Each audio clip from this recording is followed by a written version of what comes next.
Today's the first time he's had the saddle on. He gets to hang out with it for a little bit. I think somebody's tired, ready for a nap. So here he is. This is the first day he's had the saddle on. He's been wearing it for a couple hours now. I just kind of left him in there to hang out with it. He's gotten pretty relaxed, pretty comfortable with it. He did, I think, crow hop a few times with it. It wasn't bad. And I'm, just jumping up and down and desensitizing him, patting on the saddle, making noise, swinging the stirrups around. Anything to kind of help him gradually get more and more used to the scary thing on his back that makes noise. And here I am, you got to do everything on both sides. So super important. And it's good exercise, that's for sure. I'm trying to jump up and down, not right up on him, because he's not quite ready for that yet. So I'm just kind of doing it further out. Any silly goofy thing that I can do to desensitize him. Here we are working on our forward, which is always a problem. He's getting better about it. Was definitely tight wearing the saddle at first. And I ended this session with doing some, working a little bit on our positive reinforcement. I just brought the target out. And the idea is for him to touch the target and he gets a click. And then I give him a reward. And I'm not really ready yet to give him a treat from my hand, so I'm using the bucket.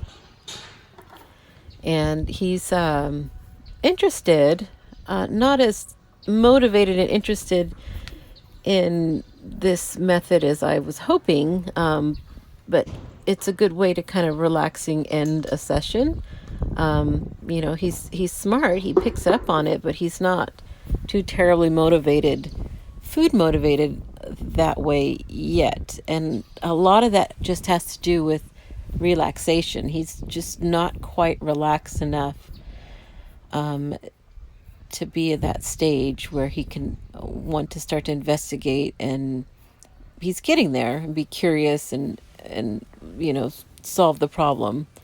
But he's definitely getting there. And you can see here he's got the wrong answer, and then boom, he gets the right answer. And I have a clicker, and I'm clicking when he gets the right answer. So it just takes time to reinforce that.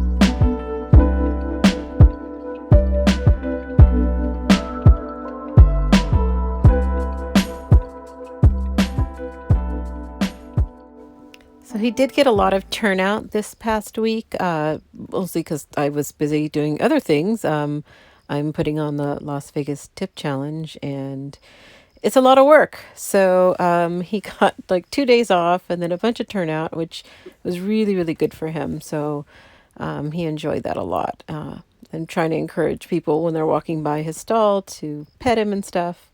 So here it's in the evening, got off work and went out to, this is the large arena. And I'm actually pretty pleased with how well he handled himself. He's only been in here one other time. We're having an issue with our groundwork here. You could see how he's pulling there, and then he kind of cuts me off, and like just a lot of miscommunication. A lot of the gate is to our right, so you see he wants to go back toward the gate. and then he kind of cuts me off, and I was trying to use the flag to kind of push him out, but he didn't really understand what I wanted, and I wasn't fixing the problem. So then I decided to try and disengage him when he kind of cuts in and almost kind of runs me over, and then he kind of gets stuck here, and I'm like, no, that's not the right way to go. And so it looks like his way of showing anxiety and his nervousness is that he's just doesn't really pay attention to me, and I need to fix that now.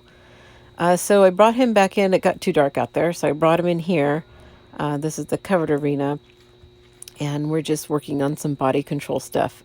And this is kind of cool. Like, he literally picked this up in like 5 minutes. Super, super impressed with that. So I'm wanting to learn, to teach him to move that hind end, and then I'll teach him to move the front end, and then to side pass. And I really like to have all my horses know how to do that on the ground before I ever get on them. And he just picks this stuff up so fast, and I love that he naturally kind of wants to plant that hind foot and pivot on it, just naturally. That's awesome. Going to make my job a lot easier later on. And he's actually probably ready for. He's been ready for a first ride this week, but I don't do first rides. I just don't. I'm 40. I've had 4 kids. My body doesn't listen to me like it used to. So Isidro does them for me, and he'll be back next week to put the first ride on. So in the meantime, let's see here, I'm asking him to side pass here, and he just one step at a time. He picks it up pretty fast. This is literally the first time I've asked him to do it. But I want to have all this foundation laid really, really well, so that when Isidro does put the first ride on him, it's usually always really, really good. And this horse has decided that he doesn't feel the need to buck anymore or anything like that, which is great. And then if I can install all this training and foundation, it'd be a lot easier to control his body under saddle. And walking away is great. Like, when they've done something really good like that, just walk away, walk away. Give him a break. And here I'm working on his hind feet again. He's been giving me a lot of problems with these hind feet. So I just go back to my rope, swing my rope around there. He's going to show me what he's ready for, and I need to just backtrack if I have to. Front feet are doing pretty good, but these back feet, he's still kind of finicky and fussy with them. So to be safe, I just read his body language, use my rope, reinforce the behavior that I want, which is him not to be kicking and being tense, but just relax, picking that foot up, and then I'll put it back down when he's relaxed. And I mean, it just works really, really good to just go back and use your rope again and have a little control. And I'm touching him there, and I like that we're out in this big arena, so he doesn't feel like he's claustrophobic or to panic, and it seems to keep him much more relaxed that way.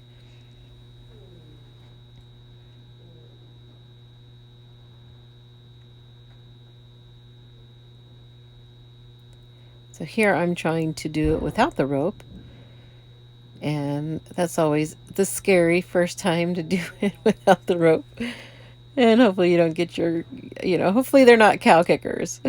Kicking straight back is much preferable than cow kicking. So he did really, really good. I'm actually really enjoying watching these videos back because I am finding so many things that I can work on that I'm not doing enough of. And one of the biggest things I found that I'm not doing enough of is I'm not giving him enough pauses and breaks. Especially when I'm doing groundwork.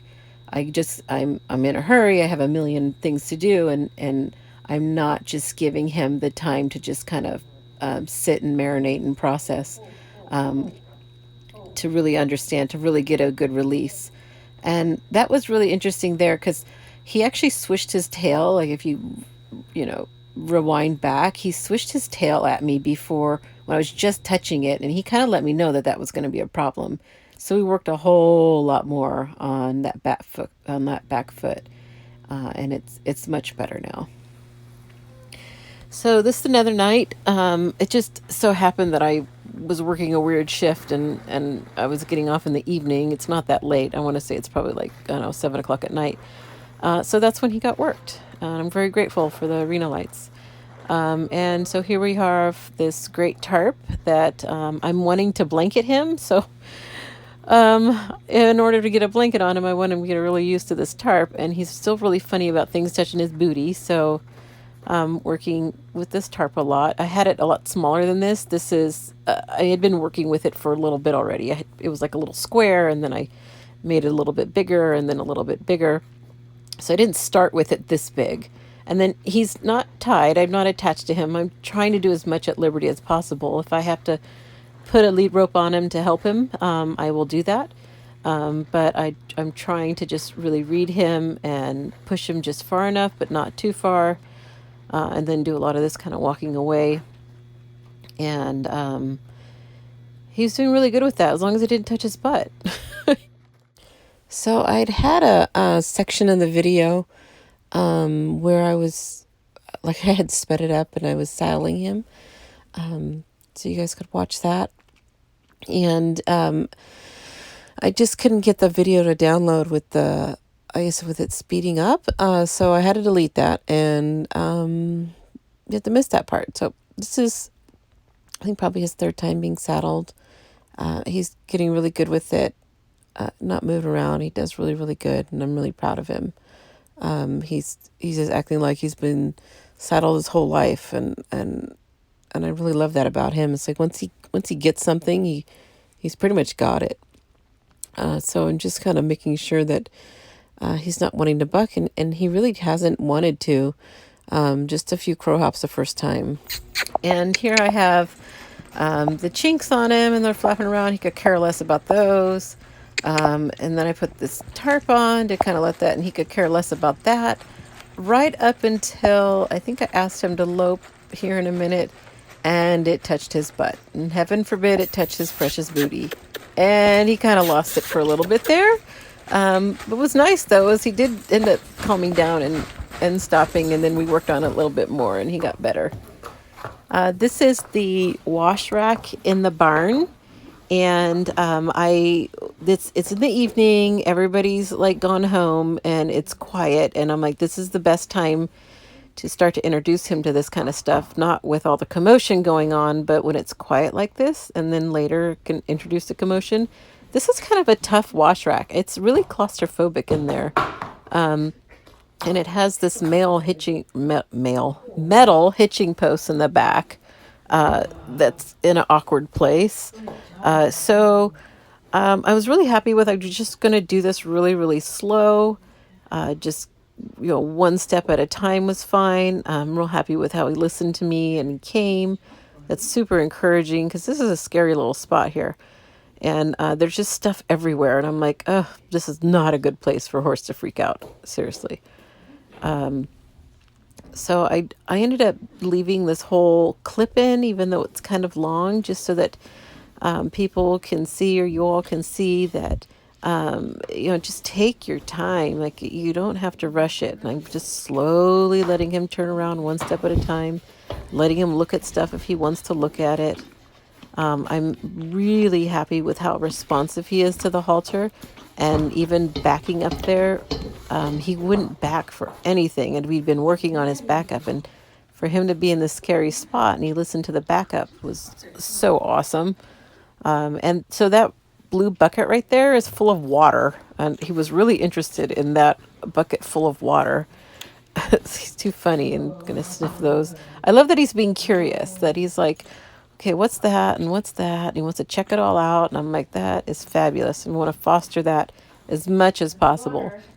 And he really digs this kind of rubbing reassurance thing, so that's cool. I'm happy to rub on him. He's cute. But y'all, that mane for sure is like a full-time job. It's no joke. I'm not even really sure what to do with it. I just keep spraying it with things and hoping for the best. So he got nervous there, but he just like he's holding it together. He's kind of a horse that's he'll want to shut down if he's overwhelmed more than like blow up, which is good and bad. I'd rather him just kind of spook in place like he's wanting to, but I don't want him to get too far in his shell. I want him to be able to, come out and express himself a little bit because I don't want any major explosions because I wasn't paying attention. So this went really, really, really well. I was very happy with it. So we'll probably do this a few more times in the quiet like this. And then I'll introduce like this spraying him in here, just loose like this, before I'll do it with commotion, which is because the barn is a pretty active barn. And so that's a lot for a Mustang to, they feel like they have to watch and pay attention to everything, and it makes them super on edge. So he did great. Super proud of him.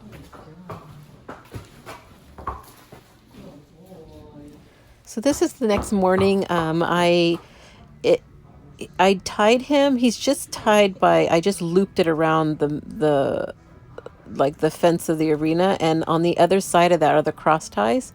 So this is the first step to getting him in those cross ties, and this is great. See, I'm walking back and forth behind him. They have a major problem with something behind them, and really have to get them over it before they get to the show, because there's going to be a million things behind them at the show. So this is the first step here.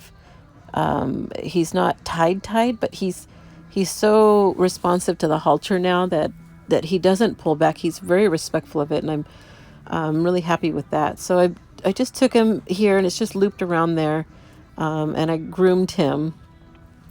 So I curry, and I grew up currying. Everybody gets curried. So he gets curried, brushed him, and then I brought him in the round pen, and we worked on, he's pretty sweaty here, because we had a bit of a come to Jesus moment with our forward.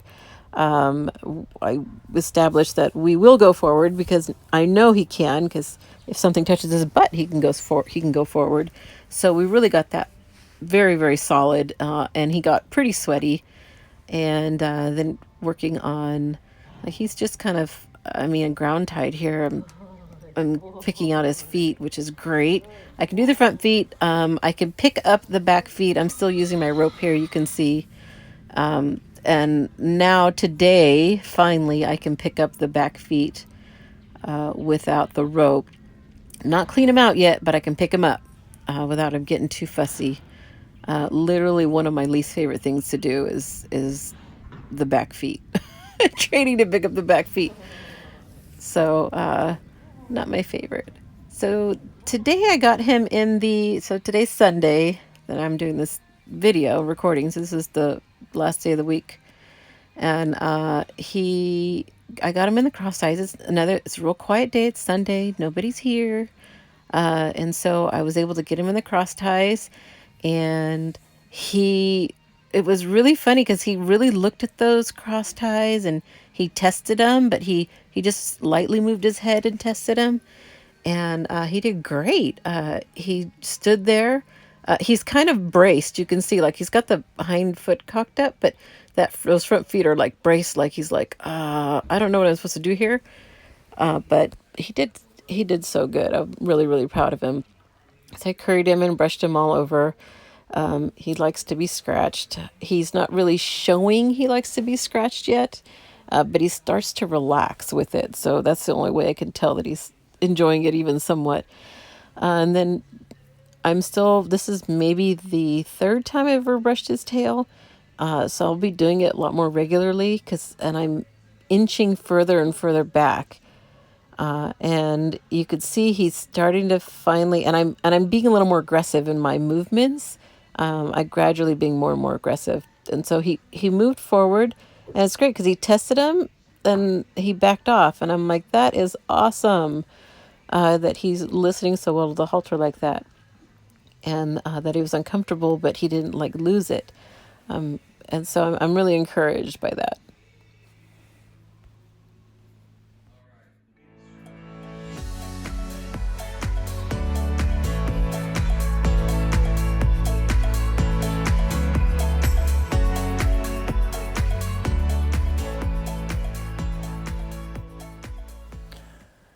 So Isidro, like I don't know, I mentioned in the other video, has to send me video via like text message.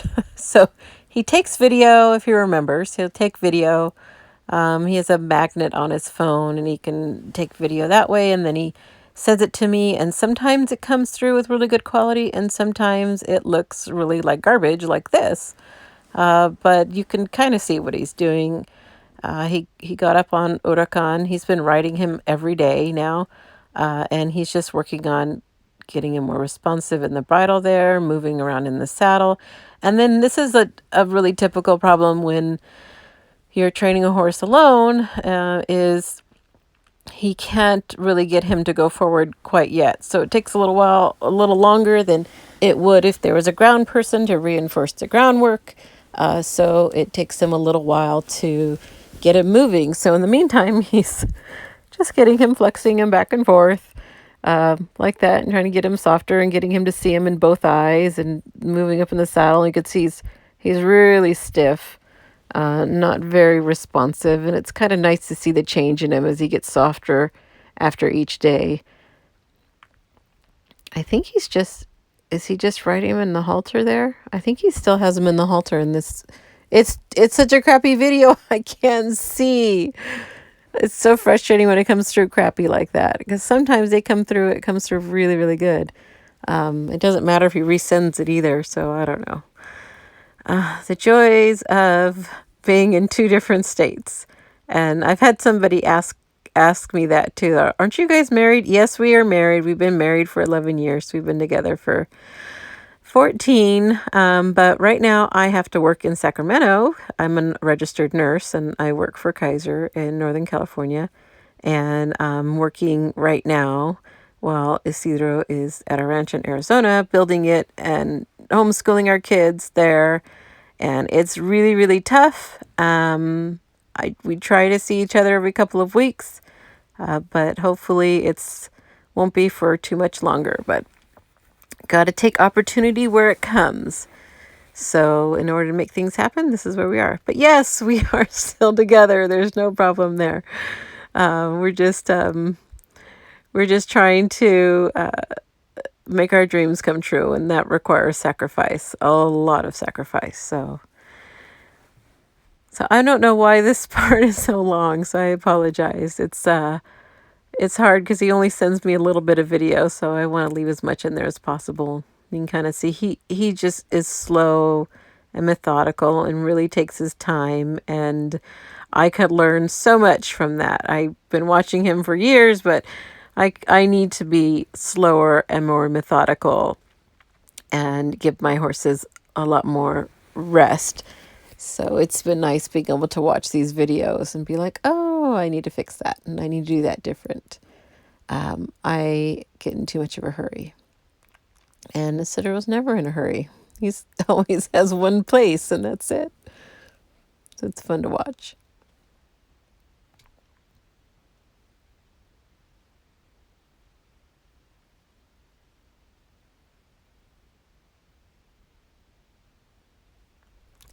Isidro does a lot. I mean, this is a different day, but he does a lot of this, getting on and off over and over in the same session.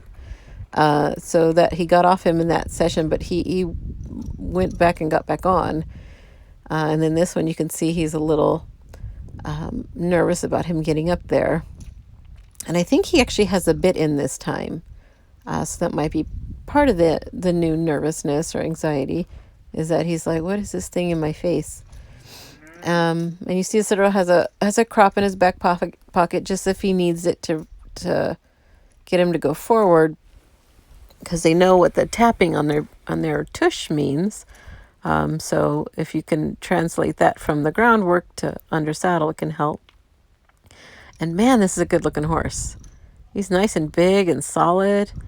He's got that Excel shine on him. That's definitely our secret weapon. All of our makeover horses have been getting it for a few years now.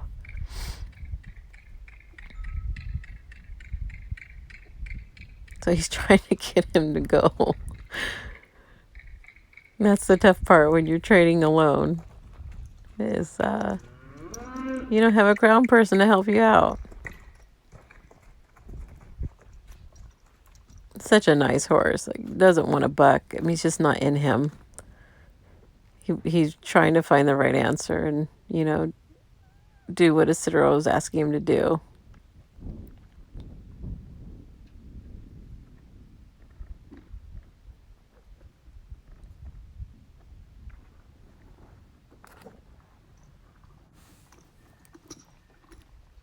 So I really like this angle where it's almost like you're on the horse and you're kind of seeing what he's doing.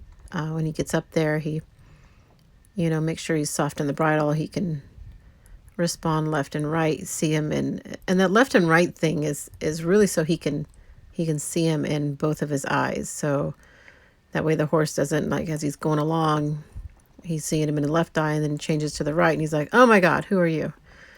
Never seen you before. So it's really good that you kind of let him see you in both eyes when you first get up there.